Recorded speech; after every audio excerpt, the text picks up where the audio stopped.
Oggi parliamo di vini e solfiti. Cosa sono i solfiti? I solfiti sono delle sostanze chimiche che vengono utilizzati sin dal 1800 nell'industria alimentare. La prima proprietà dei solfiti è appunto quella di conservare il prodotto a lungo.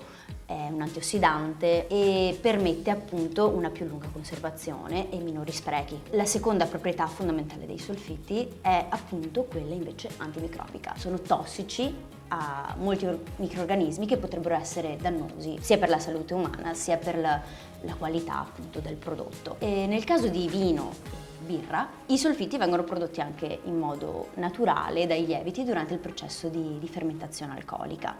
E questo viene fatto dai lieviti, quindi questi producono una molecola che anche a loro stessi è tossica per riuscire a portare a termine la fermentazione senza l'intromissione di altri microrganismi. Sono fondamentali per il vino, eliminano e evitano i fenomeni di ossidazione del vino che sono un difetto molto importante. Quindi si mantiene nel tempo il vino? Si mantiene nel tempo. E qual è la concentrazione che si può trovare in un vino? A livello di legge può essere massimo 200 mg litro per i bianchi e massimo 150 mg litro per i vini rossi. Quindi chiaramente le persone sensibili, una persona sensibile ai solfiti sarebbe meglio se si dirigesse verso un vino rosso rispetto a un vino bianco, perché già di per sé, di base, ha meno solfiti.